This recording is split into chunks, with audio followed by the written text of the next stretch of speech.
Hello and welcome back to Bodhisattva PCS, my dear friend. This is Nostrum, the ultimate current affair series for 70 BPSC preliminary examination. और आज के इस तीसरे episode में हम cover करने वाले हैं साइंस एंड टेक का मार्च 2024 से मई 2024 तक के करंट डेवलपमेंट को। यदि आपने प्रीवियस 2 एपिसोड मिस किया है तो नीचे वीडियो के डिस्क्रिप्शन बॉक्स में उनका लिंक दिया गया है, उस पर क्लिक कीजिए, उसको वॉच कीजिए। और देखिए, videos are free for all aspirants, but यहाँ पे यदि आपको पीडीएफ भी लेना है तो पीडीएफ के लिए आपको 251 रुपया पेड करना होगा। तो if you want to be a paid member of our this programme then you can call and WhatsApp on 97-170-58-805 my dear friend. चलिए अब आ जाते हैं मैं मुख्य मुद्दे पे। ये हो गया हमारा प्रमोशन। मार्च 2024 से मई 2024 तक के करंट डेवलपमेंट को हम देखेंगे साइंस एंड टेक से संबंधित। काफी इंपॉर्टेंट है माय डियर फ्रेंड, पहला हमारा टॉपिक है। और देखिए, इसमें जो पूरे 1 साल का करंट अफेयर्स है ना, इसमें हम अगस्त 2023 से अगस्त 2024 तक के करंट डेवलपमेंट को सेक्शन वाइज द्विआयामी अप्रोच के साथ, जो बीपीएससी का अप्रोच है अभी करंट में, करंट सिनारियो में, उसी अप्रोच को ध्यान में रखते हुए, बीपीएससी के नए ट्रेंड्स को ध्यान में रखते हुए टोटल करंट अफेयर्स इसमें तैयार किया जाएगा through video lecture and PDF notes आपको प्रोवाइड कराया जाएगा माय डियर फ्रेंड। पहला हमारा टॉपिक है अग्नि 5। क्यों अग्नि 5 को पढ़ रहे हैं? इसे हाल ही में MIRV तकनीक से युक्त किया गया है my dear friend. MIRV stand for multiple independently plottable re entry probe से युक्त किया गया है। और यह उपलब्धि मिशन दिव्यास्त्र नामक उड़ान परीक्षण के तहत हासिल किया गया है, जहां से मतलब जो ये मिशन दिव्यास्त्र उड़ान पहल है ना, ये अब्दुल कलाम द्वीप से इसका प्रक्षेपण किया गया माय डियर फ्रेंड, यहाँ इसका परीक्षण किया गया है। और प्रीवियस एपिसोड में हमने ऑलरेडी डिस्कस कर लिया है एपीजे अब्दुल कलाम द्वीप के बारे में। नीचे वीडियो के कमेंट बॉक्स में कमेंट करो और बताओ कि एपीजे अब्दुल कलाम द्वीप कहाँ स्थित है, भारत के किस स्टेट में स्थित है माय डियर फ्रेंड।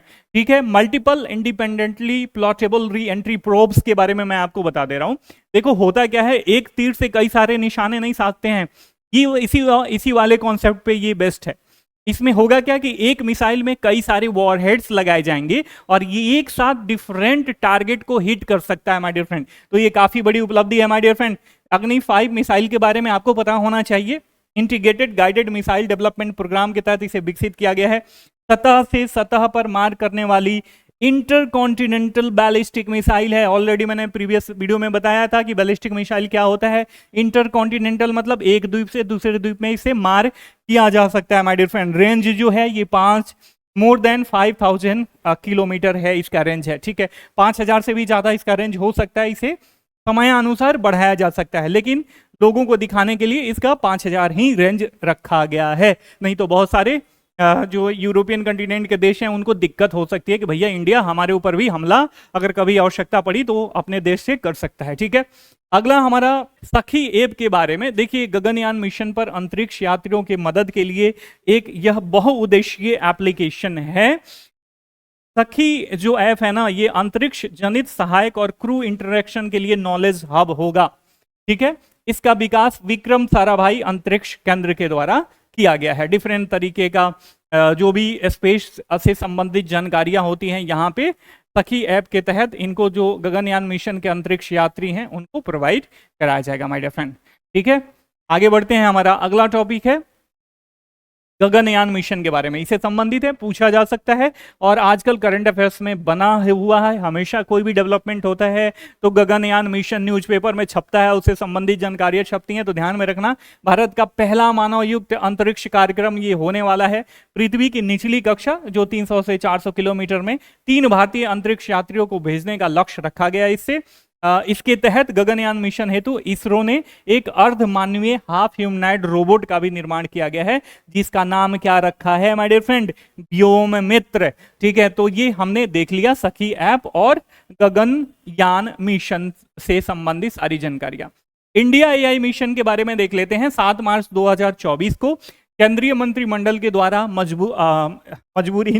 मंजूरी दी गई है। ठीक है, अगले 5 वर्षों के लिए इसमें 10,372 करोड़ रुपए जो है खर्च किए जाने हैं।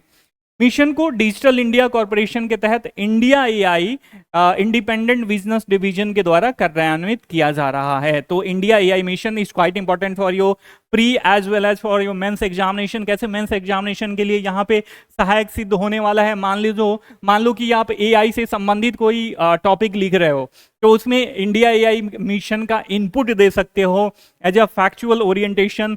तो ये आपका जो राइटिंग है ना वो इनरिच्ड हो जाएगा बहुआयामी अप्रोच के साथ।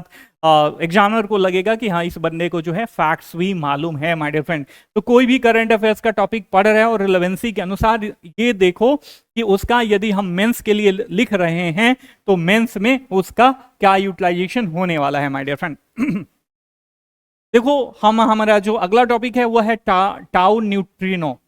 न्यूट्रिनो एक्चुअली 3 प्रकार के होते हैं, बेसिक मतलब कण होते हैं ये यूनिवर्स के, इलेक्ट्रॉन न्यूट्रिनो, मियोन न्यूट्रिनो और टाउ न्यूट्रिनो।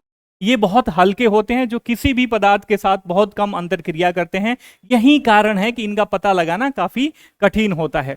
यदि टाउ न्यूट्रिनो की बात करें तो ये भी एक मूलभूत फंडामेंटल कण है, पार्टिकल है, और इसका आवेश शून्य होता है, अर्थात यह एक उदासीन कण है। ठीक है, अब अगला हमारा टॉपिक है आइस क्यूब न्यूट्रिनो वेधशाला। देखो अंटार्कटिका में स्थित है, विश्व का सबसे बड़ा न्यूट्रिनो टेलीस्कोप है माय डियर फ्रेंड। तो टाउ न्यूट्रिनो के बारे में, न्यूट्रिनो पार्टिकल काफी चर्चा में रहते हैं, हमेशा करंट अफेयर्स में बने रहते हैं, तो ये इंपॉर्टेंट था और मैंने इसे डाल दिया। ठीक है, थर्मो न्यूक्लियर फ्यूजन, जब 2 हल्के परमाणु नाभिक ना मिलकर एक भारी नाभिक बनाते हैं तो इस प्रक्रिया में भारी मात्रा में ऊर्जा और ऊष्मा निकलती है माय डियर फ्रेंड।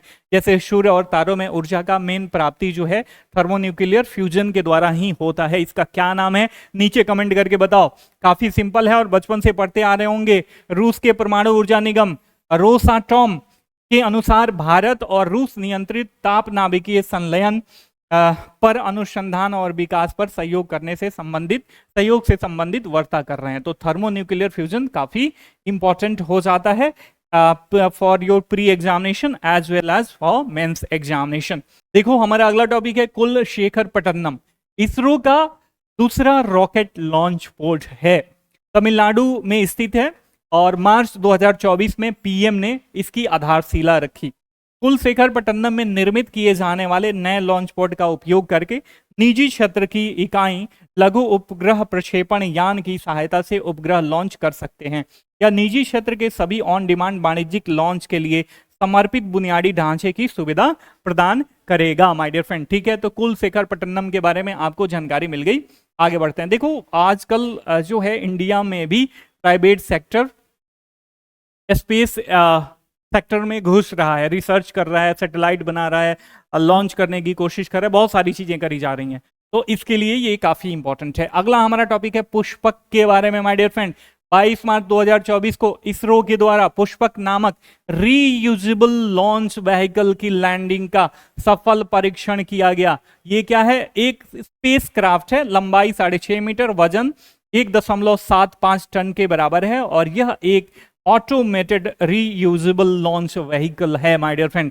और इसका मतलब रीयूजेबल लॉन्च व्हीकल का मतलब बार बार इसका यूटिलाइजेशन, इसको यूटिलाइज किया जा सकता है, लॉन्चिंग फॉर एनी सैटेलाइट।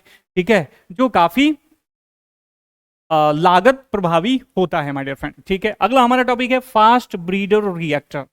परमाणु रिएक्टर है, आप सबको पता होगा कि इस तरह से डिजाइन किया गया है कि यह अपने संचालन के दौरान उपयोग की तुलना में अधिक फिजाइल सामग्री जैसे प्लूटोनियम 239 का उत्पादन करेगा। ठीक है, आप सबको पता होगा ब्रीडर रिएक्टर जहां से नाभिकीय ऊर्जा हम प्राप्त करते हैं, यह तेज न्यूट्रॉन का उपयोग करके गैर फिजाइल आइसोटोप जैसे यूरेनियम 238 को फिजाइल आइसोटोप जैसे प्लूटोनियम 239 में परिवर्तित करके ऐसा करता है।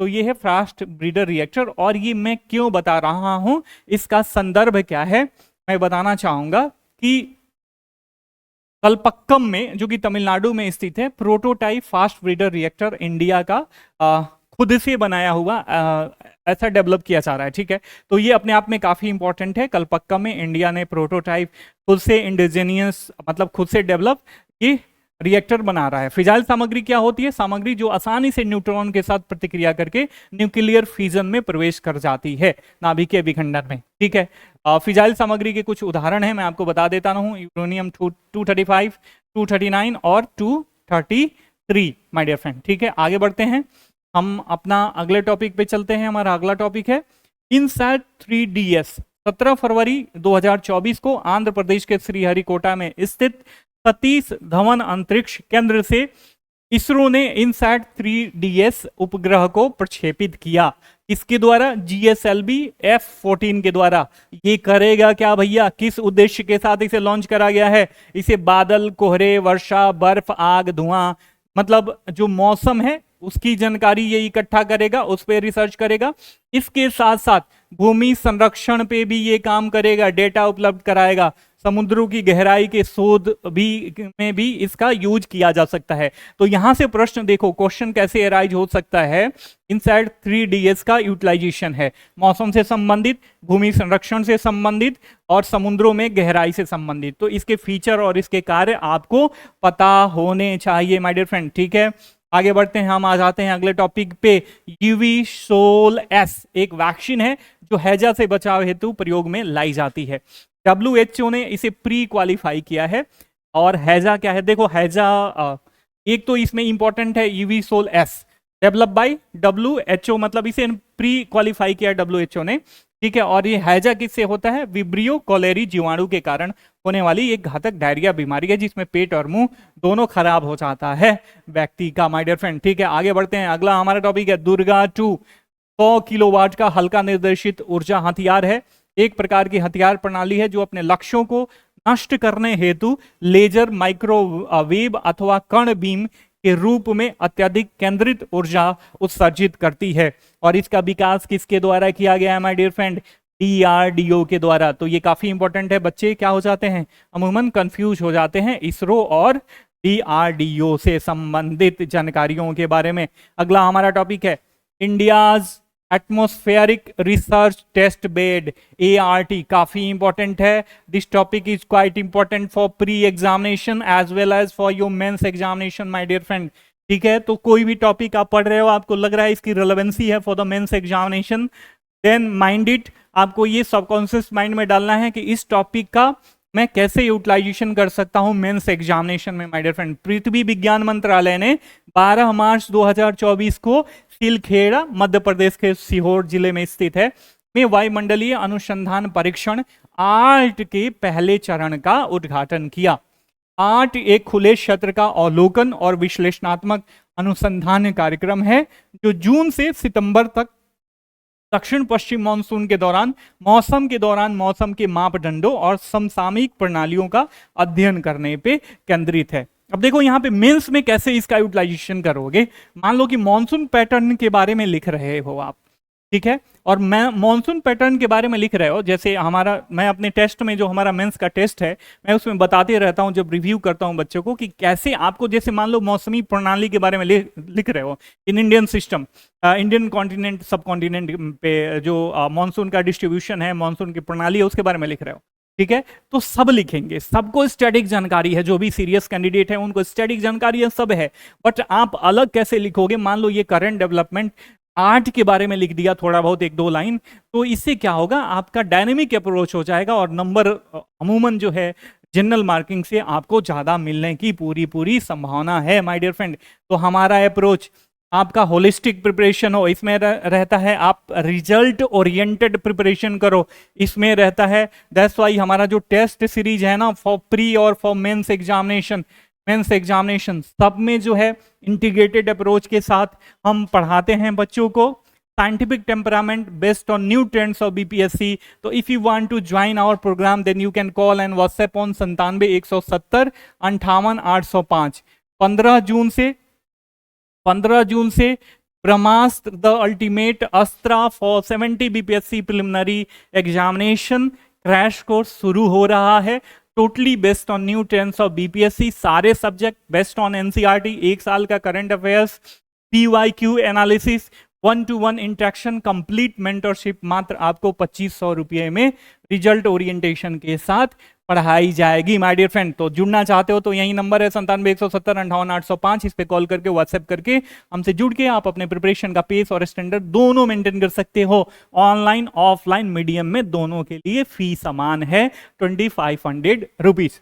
ठीक है, अब मूव ऑन करते हैं, आ जाते हैं अगले टॉपिक पे। भारत में पहला स्वदेशी हाइड्रोजन सेल फेरी लॉन्च किया करा गया, आप सबको पता होगा, फरवरी 2024 में करा गया था, प्रधानमंत्री ने वर्चुअल माध्यम से किया था। कहाँ पे किया था? आपको वाराणसी में, उत्तर प्रदेश के वाराणसी में ये संचालित की जाएगी माय डियर फ्रेंड। ठीक है, तो ये ध्यान में रखना कहाँ लॉन्च करा गया था, इससे संबंधित प्रश्न आपसे पूछा जा सकता है। PSLV C58 या एक्सपोसैट 25 मार्च 2024 को इसरो के ने सूचित किया कि PSLV C58 या एक्सपोसैट मिशन ने एक उल्लेखनीय उपलब्धि हासिल की है, जिसमें कक्षा में व्यवहारिक रूप से कोई मलबा नहीं छोड़ा गया है। इसके द्वारा ना, मतलब कोई भी मलबा, जीरो डेब्रिस, जो भी स्पेस है ना वहां पे जीरो डेब्रिस मलबा छोड़ा गया है। जीरो डेब्रिस है मतलब बिल्कुल मलबा नहीं छोड़ा गया है। और अंतरिक्ष एजेंसी की जिम्मेदारी अंतरिक्ष जो साबित करता है कि हमारी जो इसरो अंतरिक्ष एजेंसी है ये जिम्मेदार अंतरिक्ष प्रथाओं के प्रति प्रतिबद्ध है, और ये अपने जो अपना एथिकल अप्रोच है उस पर हमेशा काम करता है कि हमारा काम भी हो जाए और किसी भी तरीके से हम डेब्रिस भी स्पेस में ना क्रिएट करें माय डियर फ्रेंड। अगला टॉपिक है बम्बी बकेट, काफी इंपॉर्टेंट है। आजकल जंगलों में आग वगैरह लग जाता है, आपने देखा होगा लापरवाही के कारण या भयानक गर्मी पड़ रही है इसके वजह से। तो 27 अप्रैल 2024 को भारतीय वायुसेना ने उत्तराखंड के नैनीताल जिले में जंगल की आग बुझाने के लिए बम्बी बकेट से लैस MI-17 B-15 हेलीकॉप्टर तैनात किया। यह एक हल्का और मोड़ने योग्य कंटेनर है जो पायलट नियंत्रित वाल्व का उपयोग करके हेलीकॉप्टर के नीचे से पानी वगैरह छोड़ता है माय डियर फ्रेंड। ठीक है, तो इसके बारे में बम्बी बकेट क्या होता है आपको पता चल गया। अब चलते हैं हम अपने अगले टॉपिक पे। अगला टॉपिक है आकाश तीर कमांड और कंट्रोल सिस्टम। भारतीय इलेक्ट्रॉनिक लिमिटेड के द्वारा आत्मनिर्भर भारत पहल के तहत इसे विकसित किया गया है। कमांड और कंट्रोल सिस्टम वायु रक्षा और सुरक्षा के उद्देश्यों के लिए एक अत्याधुनिक प्रणाली है, और यह परियोजना डिजिटल परिवर्तन के माध्यम से वायु रक्षा नियंत्रण और रिपोर्टिंग प्रक्रियाओं के संचालन में एक अत्याधुनिक प्रयास का प्रतिनिधित्व करती है। आकाश तीर कमांड और control system my dear friend. ठीक है, अब मूव ऑन करते हैं हमारे अपने अगले टॉपिक पे। टियानटोंग परियोजना चीन द्वारा विकसित करी गई है। टियानटोंग परियोजना डेवलप बाय चाइना, यह उपग्रह विकसित किया गया है। देखो होता क्या है ना कि हम एक्चुअली मान लो कि आपको कॉल करना है, या आप हमारे 97 170 58 805 पे कॉल करके हमारे कोर्सेज की जानकारी लेना चाहते हो, तो यदि आप आउट ऑफ नेटवर्क रहते हो ना तो आप कॉल नहीं कर पाते हो। ठीक है, आपको क्या होना पड़ता है, नेटवर्क के रेंज में आना पड़ता है। जो टावर वगैरह होते हैं नेटवर्क प्रोवाइड करते हैं उसके रेंज में आना पड़ता है, तभी वो टावर जो है वहां से सिग्नल भेजेगा। मैं जिस लोकल एरिया में रहता हूं उसके टावर को, और वहां से मुझे आपका कॉल रिसीव होगा। तो मान लो यदि आप पर्वतों पे चढ़ गए, पहाड़ों पे चले गए, तो वहां पे टावर तो अवेलेबल नहीं होते हैं, आउट ऑफ नेटवर्क बताता है, नेटवर्क भग जाता है, आप कॉल नहीं कर पाते हो। तो उसके लिए चाइना ने ऐसा ये टियानटोंग परियोजना के तहत ऐसी टेक्नोलॉजी विकसित कर रहा है तो कि ये टावर को भी सरपास कर जाएगा और डायरेक्ट आप सैटेलाइट से जो है कम्युनिकेशन कर सकते हो अपने फोन के माध्यम से। तो यही बताया गया है कि यह उपग्रह विकसित किया गया है जो स्मार्टफोन को सीधे इसके माध्यम से कॉल करने में सक्षम बनाता है, जिससे मोबाइल टावरों की आवश्यकता नहीं होगी। यह विशेष रूप से उन आपात स्थितियों में महत्वपूर्ण है जहां पारंपरिक मोबाइल कनेक्टिविटी बाधित हो सकती है माय डियर फ्रेंड। ठीक है, अब चलते हैं अगले टॉपिक पे। Let's move on. हमारा अगला टॉपिक है MP@GM। ठीक है, मैं इसको थोड़ा सा तोड़ के पढ़ दे रहा हूं। MP@GM man portable anti tank guided missile system develop by DRDO, स्वदेशी रूप से डिजाइन और विकसित है। इस प्रणाली में मिसाइल लॉन्चर्स, लक्ष्य अधिग्रहण उपकरण और एक फायरिंग कंट्रोल यूनिट शामिल है। इस प्रणाली ने आधुनिक कवच संरक्षित मुख्य युद्धक टैंकों को हराने की क्षमता का भी प्रदर्शन किया है, जिससे यह संरचनात्मक आवश्यकताओं पर खरा उतरा है माय डियर फ्रेंड। ठीक है, अब मूव ऑन करते हैं हम अपने अगले टॉपिक पे। हमारा अगला टॉपिक है, चलिए आओ जी भैया, अग्नि प्राइम बैलिस्टिक मिसाइल। ठीक है, ये थोड़ा सा लो रेंज का अग्नि सीरीज का मिसाइल है। इसमें जो है स्ट्रेटेजिक फोर्स कमांड और रक्षा अनुसंधान और विकास संगठन के द्वारा इसे APJ अब्दुल कलाम द्वीप से उड़ान परीक्षण करा गया, और इसका यह जो है 1000 से 2000 किलोमीटर की दूरी तक मार कर सकती है, और यह अग्नि श्रृंखला की पिछले मिसाइलों की तुलना में काफी हल्की भी है। तो अग्नि श्रृंखला की जो भी मिसाइल्स है ना, उनका आपको रेंज क्या है पता होना चाहिए। आर्टेमिस एकॉर्ड, ठीक है। नासा जो है अन्य देशों के साथ एक एग्रीमेंट करता है जिससे अंतरिक्ष के क्षेत्र में अन्वेषण वगैरह में ये सब लोग एक साथ मिलके काम करते हैं। उद्देश्य क्या है? चंद्रमा, मंगल और अन्य खगोलीय पिंडों पर शांतिपूर्ण और जिम्मेदार गतिविधियों का बढ़ावा देना। नासा द्वारा इसे 2020 में शुरू किया गया था, ठीक है। 16 अप्रैल 2024 को स्वीडन ने आर्टेमिस एकॉर्ड पे हस्ताक्षर कर दिया है और नासा ने इसका क्या करा? सेलिब्रेशन करा, ठीक है। आप नीचे कमेंट करके बताओ कि आर्टेमिस एकॉर्ड में कितने देश शामिल हैं। अग्निकुल कॉस्मस ने लॉन्च किया पहला 3D printed rocket engine. Agnikul cosmos मैं आपको बताना चाहूंगा IIT मद्रास से शुरू हुई कंपनी है।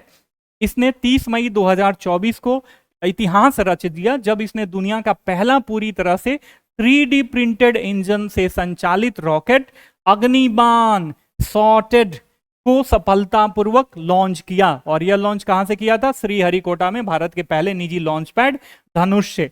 तो इसमें काफी कंटेंट है। अग्निकुल कॉस्मस क्या है, पहला 3D प्रिंटेड रॉकेट का नाम क्या है, और इसके साथ साथ जो हमारा भारत का पहला निजी लॉन्च पैड है धनुष, ये भी काफी इंपॉर्टेंट है। यहां से प्रिलिमिनरी एग्जामिनेशन में खूब ढेर सारे प्रश्न पूछे जा सकते हैं और इस also quite important for your mains examination. My dear friend, मान लो पूछ दे कि भारतीय स्पेस अन्वेषण में प्राइवेट हितधारकों की बढ़ती भूमिका, तो क्या करोगे? इससे संबंधित ये सारा इनपुट दे सकते हो। अगला हमारा टॉपिक है my dear friend, IIT Bombay TCS ने भारत का पहला क्वांटम डायमंड माइक्रोचिप इमेजर विकसित किया है। और ये क्या है? जो MRI होता है ना, उसी के समान होता है। यह सेमीकंडक्टर चिप्स को बिना नुकसान पहुंचाए या हटाए मैप करने के लिए चुंबकीय क्षेत्रों की छवि बनाता है माय डियर फ्रेंड, ठीक है।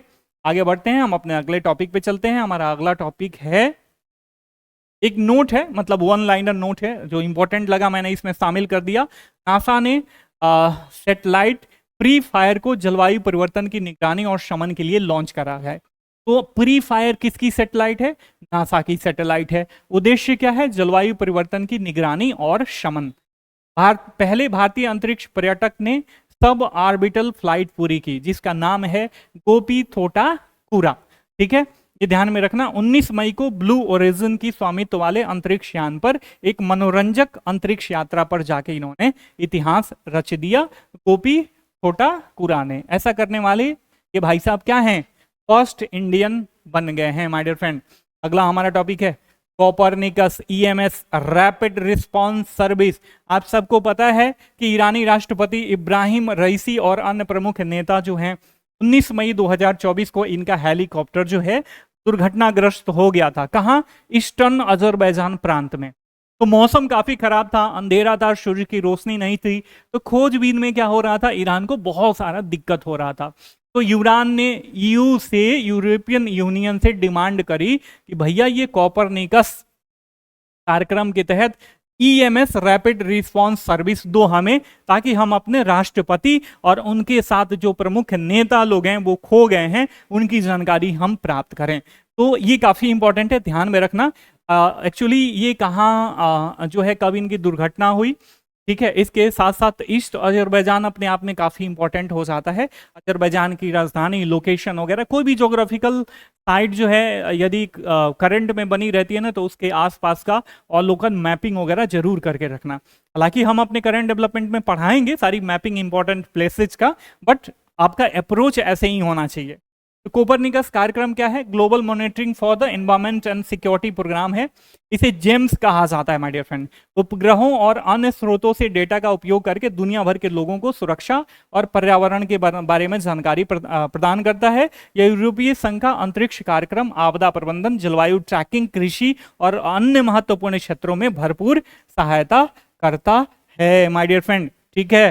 देखो, एकदम से रियलिस्टिक अप्रोच के साथ न्यूज़पेपर में आज भरा पड़ा है कि 1000 वैकेंसीज आ रही हैं BPSC के लिए माय डियर फ्रेंड। तो खाली झमकावला से ना हो। पवन सिंह का कोटेशन आपको मालूम है, पवन सिंह को जनता ने हरा दिया, तो उनको भी पता चल गया कि खुद को झमकावला से केवल नहीं होता है।